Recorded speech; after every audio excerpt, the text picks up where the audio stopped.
à tous et à toutes. On poursuit notre semaine sur l'éducation chrétienne des enfants, un sujet qui est toujours d'actualité si on a des enfants ou si on a aussi des enfants autour de nous. Et aujourd'hui, nous allons voir comment construire, bâtir des enfants qui sont forts dans leur identité et comment est-ce qu'on peut diriger notre éducation dans notre famille envers nos enfants pour qu'ils puissent développer cette forte identité et être forts, pouvoir trouver qui ils sont, trouver quelle est leur voie et qu'on puisse les accompagner au mieux. Alors depuis le début de la semaine, je suis avec Nadine. Bonjour Nadine. Hello Annabelle. Avec Nadine, dans nos fauteuils confortables. Oui. On est bien quand même. On est bien, on est tranquille, on est relax. On n'est pas allongé, on dirait, mais on n'est pas allongé, je vous assure, on est vraiment assise. Et donc avec toi Nadine, on a vu différents sujets, on a abordé l'éducation de différentes façons. Hier, on a parlé sujet une bonne maman. Et en début de semaine, on a vu comment on pouvait mettre en place des choses pour élever nos enfants dans la foi, pour qu'ils puissent choisir Jésus et puis qu'ils puissent aussi grandir en étant des disciples de Christ. Et aujourd'hui, on veut plus aller dans l'identité parce que l'identité, c'est quelque chose qui est très combattu aujourd'hui. Déjà, en temps normal, dans la vie d'un jeune, qui est en pleine construction, l'identité c'est quelque chose qui se découvre, qui se construit et en même temps quand la société te bombarde tout un tas de messages, tu peux perdre ton identité, tu peux avoir du mal à trouver qui tu es, avoir différentes confusions et c'est pour ça, comme on l'a dit depuis le début de la semaine, la maison, les parents doivent être un refuge de sécurité mais aussi un refuge de vérité et si dans votre maison il y a la vérité, que dans votre maison il y a l'amour, il y a la grâce, bien vos enfants vont pouvoir découvrir qui ils sont, mais ils vont pouvoir aussi faire des erreurs et puis pouvoir être pardonnés et ils vont pouvoir avancer, cheminer et devenir des adultes qui vont être forts parce que le but des enfants c'est pas qu'ils restent toute la vie à la maison, c'est que le temps qu'on les a avec nous, qui sont à la maison, c'est de pouvoir les bâtir, de pouvoir les outiller comme on l'a dit depuis le début de la semaine et notamment au niveau de leur identité. Absolument, le foyer, le contexte familial est tellement important. Et en tant qu'enfant de Dieu, on le sait que l'un des éléments dans lequel l'ennemi va beaucoup nous attaquer, c'est dans notre identité. Se sentir digne de l'amour de Dieu, se sentir pardonné, se sentir aimé par le Seigneur, c'est des choses dans lesquelles l'ennemi va nous attaquer.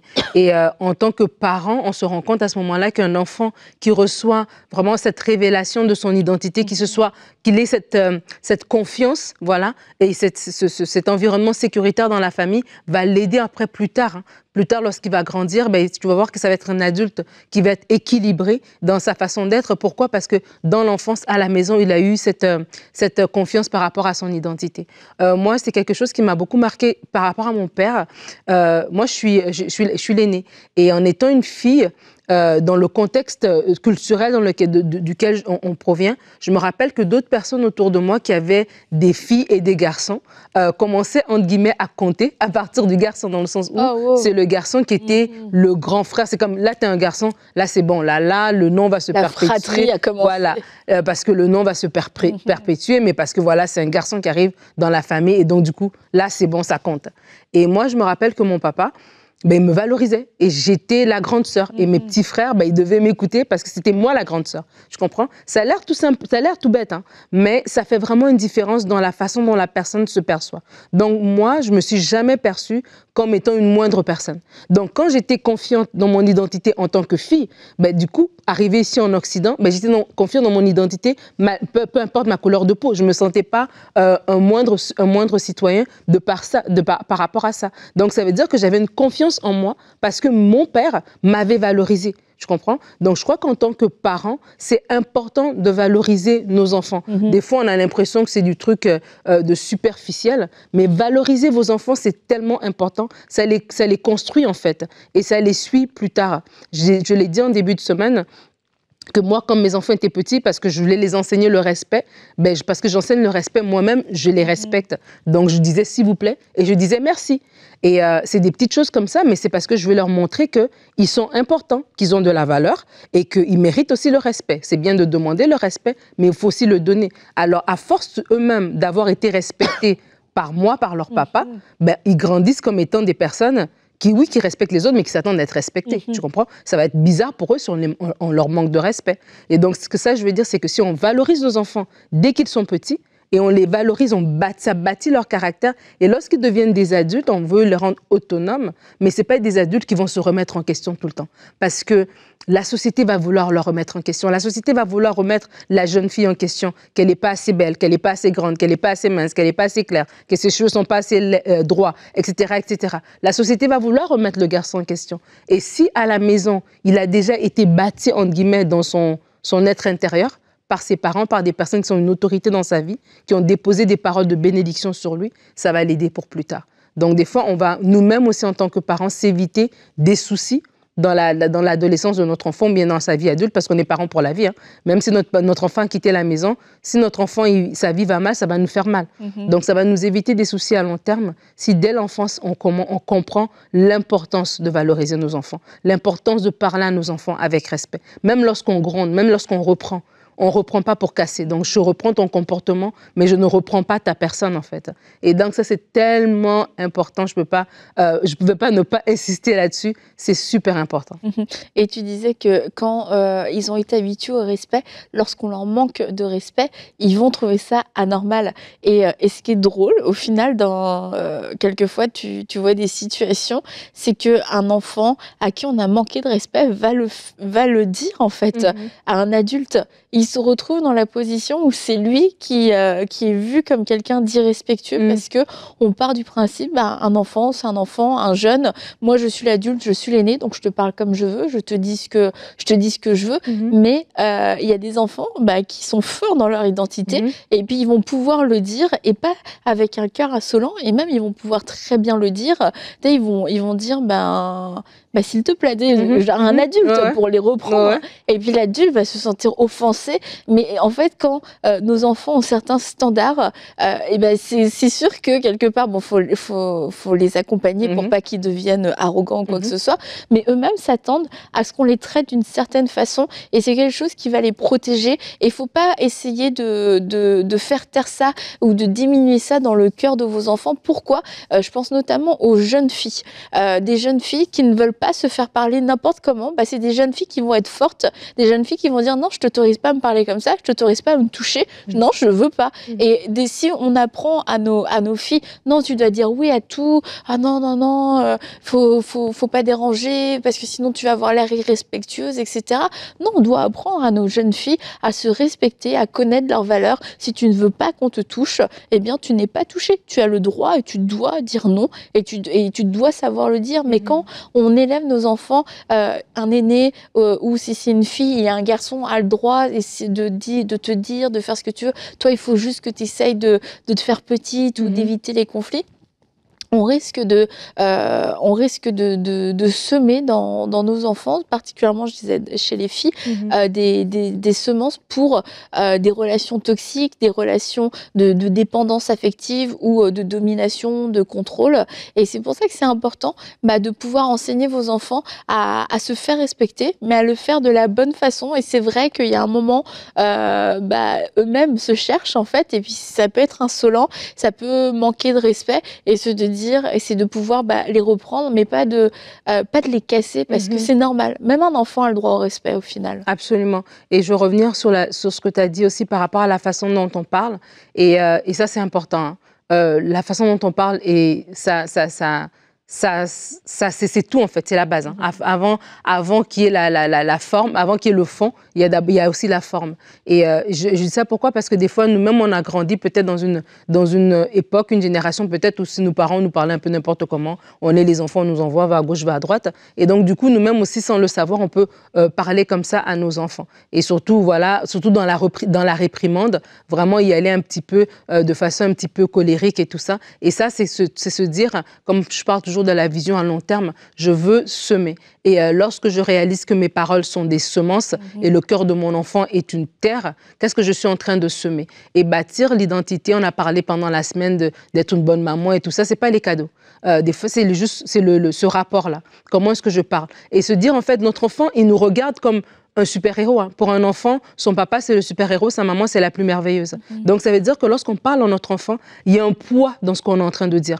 Et il faut qu'on le réalise, en fait, qu'on ait conscience que lui, il reçoit ça comme étant parole de Dieu. Pour lui, c'est comme si son papa lui a dit qu'il est nul. Pour lui, il le croit vraiment parce qu'il croit tout ce que son papa dit. Donc, lorsqu'on comprend la puissance, l'autorité qu'on a, la place qu'on a, on se rend compte que nos paroles sont puissantes. Oui, parce que les paroles sont puissantes, on le sait que, voilà, spirituellement, ce qu'on dit, c'est puissant, mais parce que aussi la réceptivité de nos enfants par rapport à nos paroles, c'est qu'ils croient ce qu'on leur dit, ils respectent ce qu'on leur dit. On est les premiers adultes, voilà, qui vont côtoyer dans leur vie avant ils grandissent et qu'ils voient les adultes, voilà, dans le monde à l'extérieur. On est ces personnes-là. Alors, comment est-ce qu'on veut leur parler? Et parler et bâtir l'identité par les paroles, c'est parler avec respect, c'est parler avec amour, c'est parler la vie, c'est de déclarer des choses sur eux.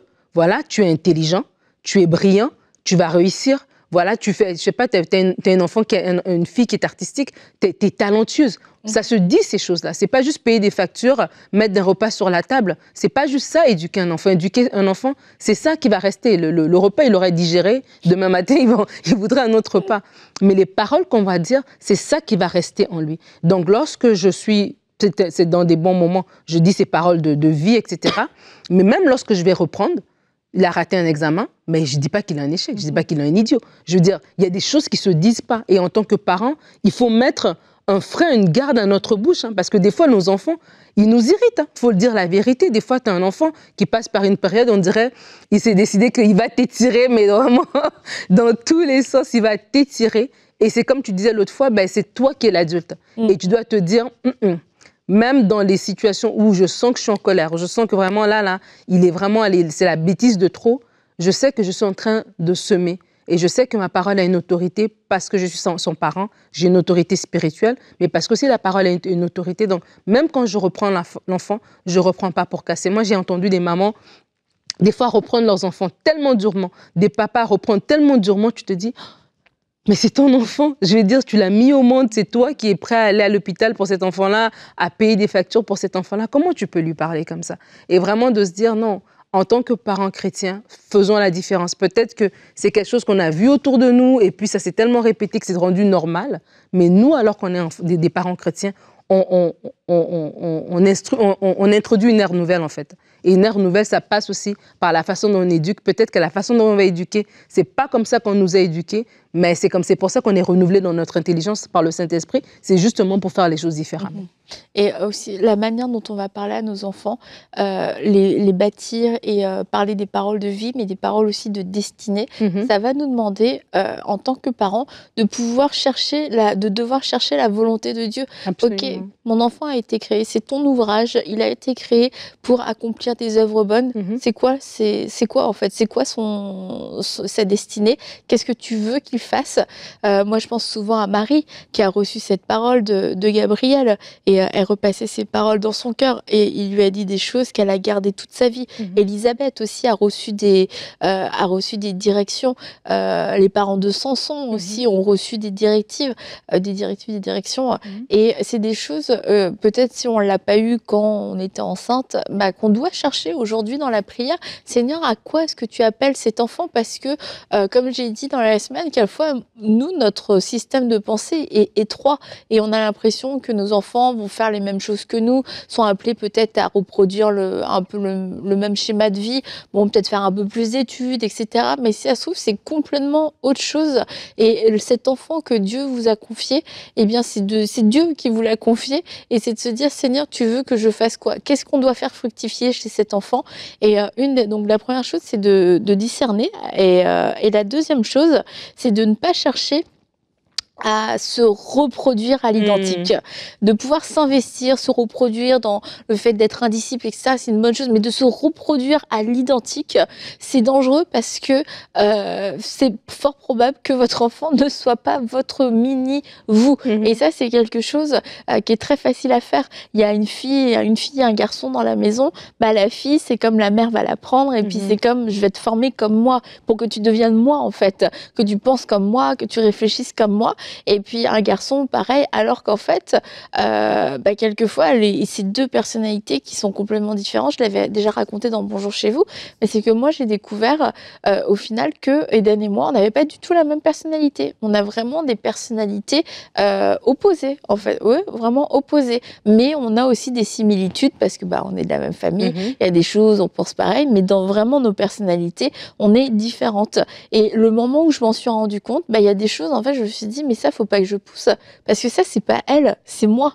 Et si je veux si je pousse dans cette direction-là, c'est parce que moi, je suis comme ça, et c'est le modèle que je veux lui donner, mais c'est pas une mini-moi, elle à part entière, et c'est à moi de découvrir c'est qui elle à part entière, et de pouvoir investir en elle, de pouvoir faire des choses que je ne ferais pas pour moi parce que moi j'en ai pas besoin, parce que je suis pas elle, parce qu'on n'a pas les mêmes forces et tout ça. Et puis non seulement c'est au niveau de la personnalité, mais quelquefois aussi au niveau vraiment de la destinée, de l'appel, si on discerne que notre enfant a quelque chose pour la mission par exemple, on va faire en sorte de pouvoir lui faire côtoyer la mission, peut-être acheter des livres, ou s'il y a un séminaire, quelque chose, une rencontre, se dire, être intentionnel, se dire, c'est ça la parole que j'ai reçue quand je portais cet enfant, alors je vais l'exposer à cette parole, je vais arroser cette parole par mes prières, par mes paroles de foi, mes paroles de vie, mais aussi par des actions, et le jour où il y a des décisions à prendre, des décisions d'études, c'est de pouvoir dire, rappelle-toi, c'est ça que le Seigneur t'appelle à faire, c'est ça la parole que tu as reçue, et ça va pouvoir aussi orienter les choix que l'enfant va aussi faire, que nous on va faire en tant que parents, mais que l'enfant aussi va faire après par lui-même, pour entrer pleinement dans ce que Dieu a pour lui. Et on parlait cette semaine d'élever son enfant dans la foi, et je disais des fois à mes enfants d'aller prier pour certaines choses, et par rapport justement à la destinée, des fois on ne sait pas. Moi je sais que j'ai un enfant en particulier, je me rappelle avoir été baptisée du Saint-Esprit pendant que j'étais enceinte, avoir reçu vraiment une visite du Saint-Esprit très forte, et je l'ai senti vraiment vibrer dans mon ventre, et donc du coup c'est resté une histoire que je lui raconte souvent en disant il y a quelque chose de spécial, sur les enfants. L'enfant a tressailli. Mais l'enfant a tressailli dans mon sein. Alors je lui en parle souvent, tu vois. Et donc, je dis que des fois, oui, du côté de la destinée, c'est peut-être que tu ne sais pas ce à quoi ton enfant est appelé, mais tu peux lui rassurer qu'il a une destinée, lui rassurer que Dieu a des plans pour lui, le rassurer que quand il prie, de prier par rapport à ça, et dépendamment de l'âge de votre enfant aussi, commencer à prier de façon particulière avec votre enfant. C'est pas juste prier pour lui. Je crois qu'en tant que parents, on est appelé à prier pour nos enfants, à intercéder en leur faveur. Mais dépendamment de l'âge de votre enfant, commencez à prier avec lui et prier pour ses besoins, prier pour ses choix d'études, prier pour que les plans de Dieu s'activent dans sa vie, pour que les choses s'ouvrent et tout ça, qu'il ait un chemin tout tracé qui se décide pour lui par rapport à ses études, par rapport à un futur conjointe, par rapport à toutes ces choses-là. Mais je voulais revenir sur le point que tu as dit par rapport à la personnalité, parce qu'on parle de bâtir nos enfants dans leur identité. Et des fois, lorsque notre enfant ne nous ressemble pas, parce qu'on veut que notre enfant nous ressemble, c'est comme ça devient bizarre un peu. On ne sait pas trop par où le prendre. Et si on est maladroit, l'enfant peut se sentir comme si elle n'est pas bien, qu'il n'est pas bien, qu'elle a un problème parce qu'elle ne nous ressemble pas, parce que nous, on veut chercher les traits de personnalité qu'on a, parce que c'est plus facile pour nous. Du coup, l'enfant se sent, elle est mal à l'aise, il est mal à l'aise, et du coup, par rapport à son identité, il y a des ratés. Mais moi, un conseil qu'une de mes belles-sœurs m'avait donné, qui était vraiment un bon conseil, parce que moi, j'ai une fille, et on n'est pas pareil. On a des choses qui se ressemblent, mais elle a plus la personnalité de son papa que la mienne. Et je me rappelle quand elle était adolescente, je ne savais pas trop par où y aller avec elle, tu vois, parce qu'elle ne réagissait pas comme moi j'aurais réagi. Elle avait une personnalité différente. Et une de mes belles-sœurs me disait un jour, on parlait comme ça de tout et de rien, puis elle me dit, passe du temps avec elle. Elle avait commencé ça parce que nos filles ont presque le même âge, qu'elle passait beaucoup du temps avec sa fille. Et j'ai commencé à faire ça. Et c'est genre, passer du temps, c'est du style, je vais au magasin, mais viens avec moi. Et on passe du temps. On n'a pas dit grand-chose, mais on est ensemble. Je vais faire un truc, tu es avec moi. Et cette proximité, au fur et à mesure, a fait que, il y a juste quelque chose qui s'est créé, en fait. Et à partir de là, on a commencé à avoir des conversations. Des choses que j'aurais pas pu parler, une ouverture qu'il n'y aurait pas pu avoir si j'étais juste restée dans mon rôle de maman, et toi, tu es l'enfant, et puis bon. je te donne des ordres et puis on fait X, Y. Mais le fait de passer du temps ensemble, ça m'a permis aussi de la voir différemment et de ne pas être braqué ou être bloqué par le fait que nos personnalités ne sont pas pareilles. Parce que des fois, on cherche la facilité et quand c'est pas pareil, on a l'impression que c'est difficile et puis on veut laisser tomber. Mais de se dire non, ça aide. Et j'encourage aussi les parents à faire ça, à passer du temps avec leurs enfants, sans pour autant une activité particulière, mais juste passer du temps ensemble. Et vous allez voir, ça va vous aider aussi. Et on parle d'identité, ça va vous aider non seulement à laisser aussi une empreinte de vous, hein, parce qu'à force de passer du temps avec quelqu'un, on le voit dans le couple, hein, plus on passe du temps ensemble, plus il y a des... On se déverse l'un sur l'autre. Donc, ça vous force à passer, à donner cette empreinte de votre identité en votre enfant. Mais de l'autre côté aussi, ça vous permet de la découvrir. Et lorsque vous découvrez votre enfant, vous découvrez ses réactions, vous découvrez sa façon de penser, ça vous aide à savoir ce qui a été mis, ce qui est de vous, ce qui n'est pas de vous. Comme ça, vous faites un peu de défrichage. Mais aussi, ça vous aide aussi à la bâtir, en fait. Parce que quand on dit être fort dans son identité, mais moi, je sais que mes enfants, ils savent qui ils sont. Tu vois, si on leur dit, ben, aujourd'hui, vous êtes sourdril, ils disent non, non, non, on est des cabouillas. Ils savent qui ils sont. Tu vois, mais on sait qui on est. Pourquoi? Parce qu'on passe du temps avec la personne de qui on appartient. En tant qu'enfant de Dieu, c'est quand on passe du temps dans la prière, dans la présence de Dieu, dans la parole. C'est là qu'on est bâti aussi, dans cette relation par rapport à notre Père Céleste.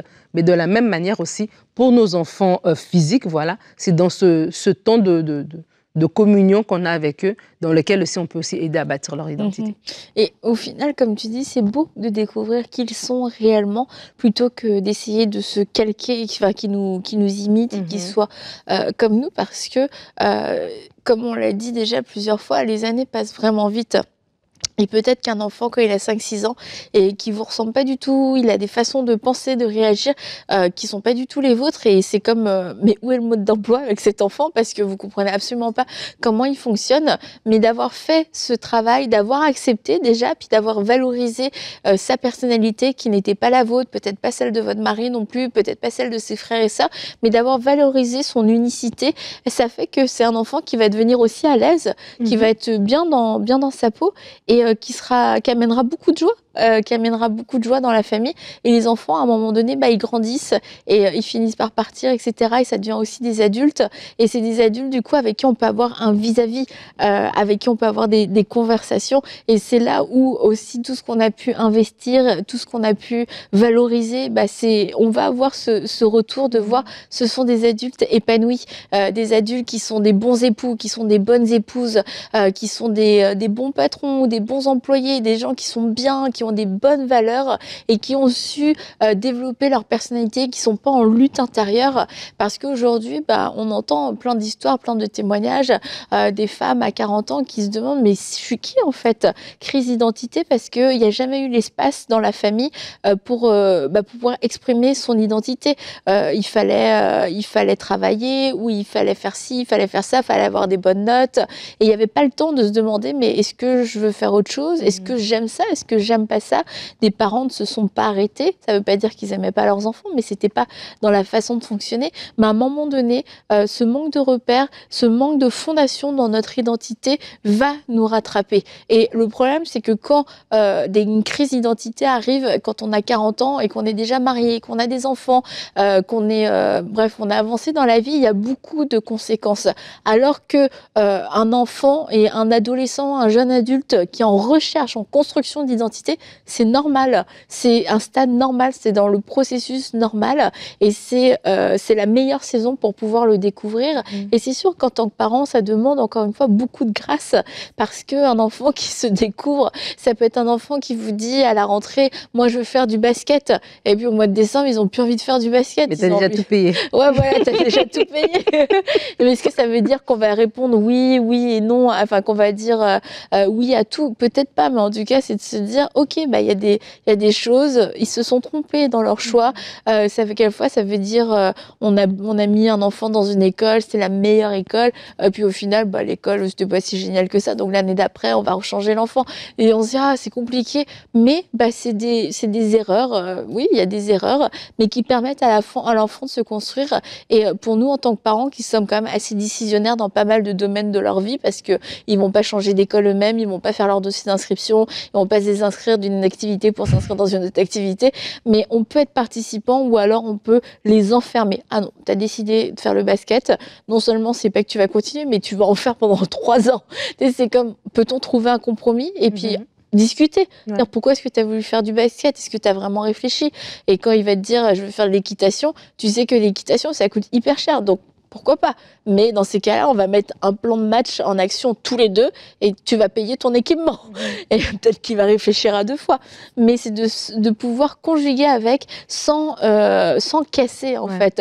Ah non, et puis de les enfermer dans des erreurs parce que nous-mêmes, on fait des erreurs, on s'est trompé, on a pris un travail, c'était pas le bon travail, etc.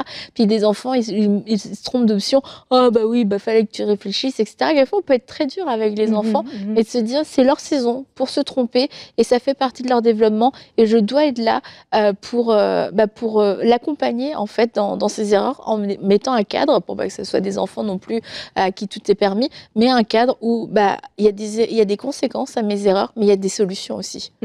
Parce qu'oubliez pas qu'on est des adultes. C'est facile de dire t'as pas fait l'examen de maths, t'as pas réussi les maths de deuxième année quand t'es rendu déjà en 5e, parce que tu sais déjà, tu t'es passé par là, tu sais c'est quoi la réponse. Donc en tant que Donc, en tant que parent, il y a des choses aussi, c'est sûr que la ligne, elle est fine. Où est-ce que je suis en train d'apprendre aussi à mon enfant la constance et puis la responsabilité, et où est-ce que je montre de la grâce par rapport à ses erreurs. Et en tant que parent, on sait que nous aussi, on est des enfants de notre Père Céleste. Comment est-ce que Dieu se comporte avec nous? Parce que des erreurs, nous aussi, on en fait. Est-ce qu'on est capable d'aller vers lui et lui dire, Seigneur, j'ai fait une erreur? Et il nous fait grâce, hein, et on le sait dans nos vies, lorsque Dieu a été patient envers nous, lorsque Dieu nous a fait grâce, il nous a fait faveur, ou est-ce qu'on ne méritait pas? On a des enfants. Il y en a qui cherchent, qui n'en ont pas. Est-ce qu'on est plus méritant qu'eux? Non, on n'est pas plus méritant qu'eux. C'est tout simplement sa grâce. Alors aussi de prendre ça en ligne de compte, d'avoir conscience de ça, de dire que si je suis tellement rigide avec mon enfant, ou je n'ai aucun espace pour la grâce, qu'est-ce que je produis? Est-ce que je produis un enfant qui va marcher dans la culpabilité, qui va marcher avec un esprit de performance, ou qui même va marcher dans le mensonge? Il va avoir une double personnalité, où à la maison, il me dit qu'il aime trop le basket, mais en fait, il ne s'entraîne pas, il est en train de faire autre chose, il aime mieux faire du dessin, mais il n'ose même pas m'en parler, parce que il a dit il y a 5 ans qu'il voulait du basket, et je l'ai enfermé là-dedans. Donc vraiment, aussi d'avoir cet aspect-là, où est-ce qu'on a cette grâce par rapport à nos enfants, où on leur assure qu'il y a un plan éternel pour leur vie, il y a un plan de vie. Mais dans ce plan de vie, on peut se tromper, mais s'ils se trompent, qu'ils peuvent revenir vers nous et qu'on va trouver une solution, on va trouver autre chose, on va réfléchir ensemble. Et parce qu'on connaît nos enfants, on saura aussi discerner parce qu'on est rempli de l'Esprit de Dieu. Comme j'avais dit cette semaine, Dieu aime notre enfant plus que nous. Donc Seigneur, tu aimes cet enfant, tu me l'as donné, rends-moi capable. Et parce qu'on est rempli de l'Esprit de Dieu, on saura dire, tiens, ici, c'est une opportunité d'apprentissage, ou bien là, ok, on va aller à autre chose, et on connaît les personnalités. On sait l'enfant qui veut essayer 1000 choses, mais que voilà, et on sait l'enfant qui, lui, vraiment, c'est un défi pour lui. Donc, on accompagne aussi chaque enfant selon la personnalité de notre enfant, mais l'important est que notre enfant sache au-dedans de lui qu'il est aimé, que s'il fait une erreur, il n'est pas disqualifié pour autant, voilà, son nom n'est pas effacé, il n'est plus Kabouya parce qu'il a fait une erreur, il reste Kabouya, mais, ou bien vos noms, évidemment, mais c'est à nous vraiment de dire, de mettre ce cadre-là par rapport à son identité. Et ça, c'est vraiment important, et on va terminer sur ça, c'est de pouvoir constamment rappeler leur appartenance, et constamment leur rappeler, tu as ta place dans cette famille, tu es mon fils, tu es ma fille, je suis fière de toi, et peu importe le choix que tu as fait, oui, c'est vrai, j'ai désapprouvé, peut-être que oui, il y a eu des conséquences, mais tu as ta place dans cette famille, tu es, vous remplacez par votre nom de famille, vous êtes pas tous des Kabouya, mais c'est important de le dire, et puis que cet enfant puisse non seulement trouver sa place, mais être fier aussi de faire partie de cette famille. Et votre famille, elle est belle à cause de toute cette diversité qu'il peut y avoir, à cause de tous ces enfants, et que vous allez pouvoir aider à se développer et à marcher dans leur vraie identité, et qu'ils soient forts, et qu'ils soient des adultes épanouis. Alors on va se retrouver demain, Nadine, on va terminer notre semaine ensemble, et nous allons voir comment ne pas répéter les erreurs de nos parents dans l'éducation de nos propres enfants. À demain dans Parole de Femme.